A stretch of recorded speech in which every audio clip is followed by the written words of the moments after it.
Marwar bulletin देखने वाले सभी दर्शकों को चंद्रमोहन कल्ला का नमस्कार। राम राम ने खम्मा गणिसा। वसुंधरा सरकार में पर्यटन मंत्री रही उषा पुनिया फिर भारतीय जनता पार्टी में शामिल होने जा रही है। इससे हनुमान बेनीवाल की परेशानियां बढ़ सकती है। विदित है कि उषा पुनिया ने हनुमान बेनीवाल को 2003 में नागौर के मुंडवा सीट से पराजित करके और वसुंधरा सरकार में वे पर्यटन मंत्री बनी थी। दोनों जाट नेताओं में 36 का आंकड़ा बताया जा रहा है।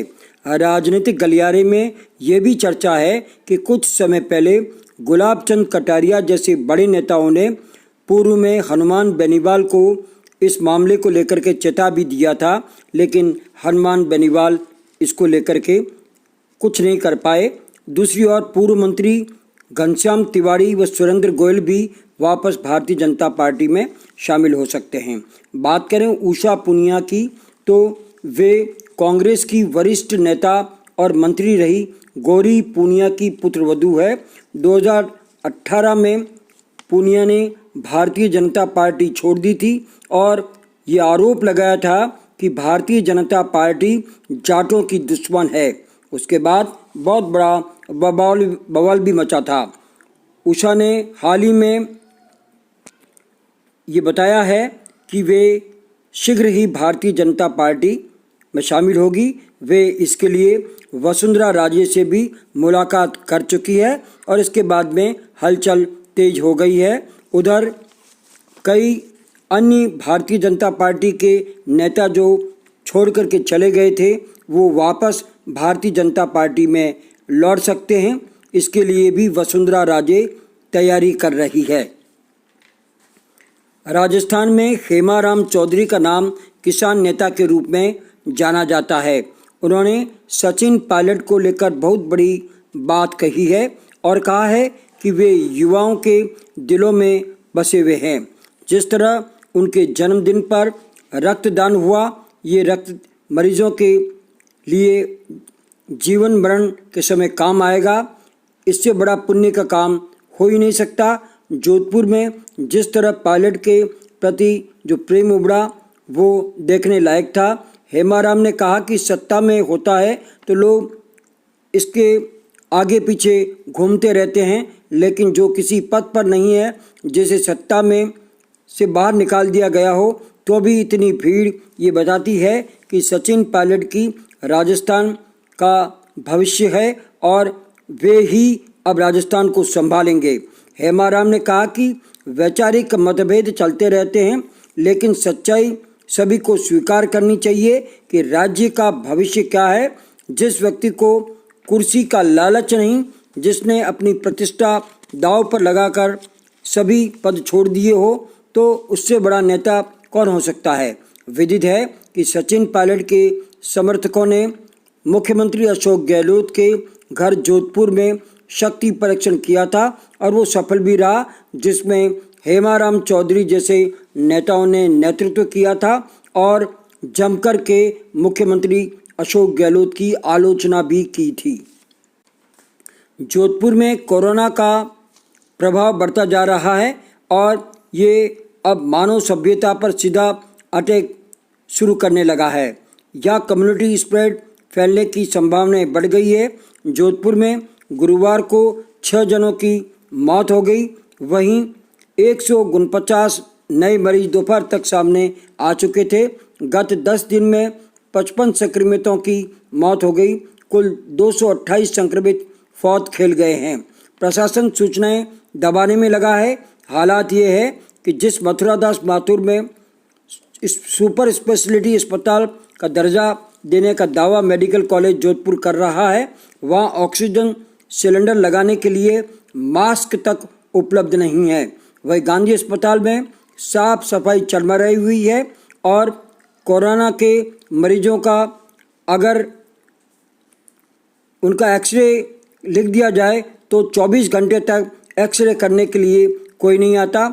इसी तरह का एक मरीज फलोदी से आया था, सर्जिकल यूनिट में भर्ती है, लेकिन उसके एक्सरे में 48 घंटे लगा दिए गए क्योंकि मरीज का साथ में जो परिजन है वो बाहर नहीं निकल सकते और अंदर बैठे मेडिकल स्टाफ को ये फुर्सत नहीं है कि वे एक्सरे मशीन मंगा करके मरीजों का एक्सरे कर सके।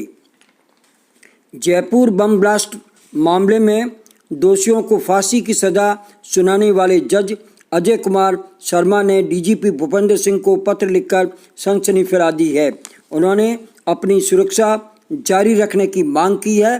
पत्र में रिटायर्ड जज शर्मा ने कहा है कि आईबी की रिपोर्ट के अनुसार मुझे व मेरे परिवार को आतंकी ग्रुप कभी भी बदला लेकर मार सकते हैं। जज शर्मा ने आतंकी हमले में 4 आरोपियों को फांसी की सज़ा सुनाई थी। उन्होंने कहा, मेरे घर कुछ अज्ञात लोगों ने शराब की बोतलें फेंकी है। इन दिनों मोटरसाइकिल पर सवार संदिग्ध लोग घर के चक्कर मार रहे हैं और घर का फोटो भी लेकर के गए हैं। उन्होंने नीलकंठ गंजू का उदाहरण भी दिया है, जिसमें उन्होंने 1984 में आतंकी मकबूल भट्ट को मौत की सज़ा सुनाई थी, लेकिन 2 अक्टूबर 1999 को आतंकियों ने उन्हें सरेआम गोली मार करके हत्या कर दी थी। जैसलमेर जा रही एक बस पलटी खा गई। ग्रामीण क्षेत्र में टूटी फूटी सड़कों से स्लिप हुई ये बस सड़क पर पलटी खाने से इसमें बैठे कई लोग घायल हो गए, लेकिन जनहानि नहीं हुई। लेकिन पूरा मामला सड़कों की टूट फूट का सामने आया है। भारतीय जनता पार्टी प्रदेशाध्यक्ष सतीश पूनिया ने कहा है कि किसानों को करंट देकर राजस्थान का जादूगर मारने लगा है। कोरोना संक्रमित होने के कारण होम क्वारंटाइन पूनिया ने ट्विटर पर यह संदेश डाला है। उन्होंने किसानों के लिए 3 करोड़ के बिजली बिल भेजने का मामला भी उठाया है और ये कहा है कि इस तरह के बिल भेज करके किसानों को क्यों मारा जा रहा है।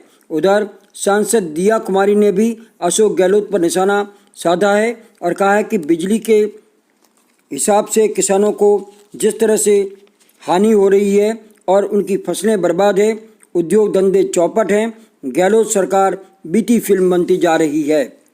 भावरी देवी अपहरण और हत्या के मामले में आरोपी पूर्व मंत्री महिपाल मदेरणा को अपने मुंह का इलाज करवाने के लिए सशर्त हाईकोर्ट से मंजूरी मिली है। वे जयपुर पहुंच गए हैं, जहां उनका इलाज शुरू कर दिया गया है। उनके साथ उनकी पुत्री विधायक दिव्या मदेरणा भी है। जयपुर जाने से पूर्व मदेरणा अपने सरकारी निवास पर गए और अपनी बीवी व अन्य परिजनों से भी मिले थे। केंद्रीय जल शक्ति मंत्री गजेंद्र सिंह शेखावत ने सोमवार को सिक्किम में जल जीवन मिशन की प्रगति को लेकर मुख्यमंत्री प्रेम सिंह तमांग के साथ वीडियो कॉन्फ्रेंसिंग की है और राज्य के सभी 411 गांवों में पानी पहुंचाने की शुरुआत करने का आह्वान किया है। अब खेल समाचार। पुंगलिया फाल्कन क्रिकेट एकेडमी आगामी 13 सितंबर से अंडर 14 बॉक्स क्रिकेट का आयोजन करवाने जा रहा है। इसके सभी प्रतिभागी खिलाड़ियों को टी शर्ट दिए जाएंगे।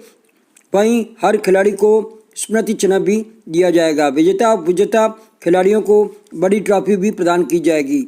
वहीं man of the series, best batsman, best bowler, best fielder, best keeper के भी आकर्षक पुरस्कार दिए जाएंगे। इस एकेडमी में आप भी प्रवेश ले सकते हैं या किसी भी तरह का प्रवेश शुल्क नहीं लगता है। मासिक शुल्क 1000 रुपये ही लिए जाते हैं। वहीं लेदर बॉल भी एकेडमी उपलब्ध करवाता है। आप संपर्क करें बिरला स्कूल के सामने रामद्वारा गली, नशा मुक्ति केंद्र के पास। Mobile number 9694088523। इसके साथ ही हमारा आज का ये समाचार बुलेटिन यहीं समाप्त होता है। अगले समाचार बुलेटिन के साथ फिर हाजिर होंगे। तब तक के लिए हमें आज्ञा दीजिए। जय हिंद।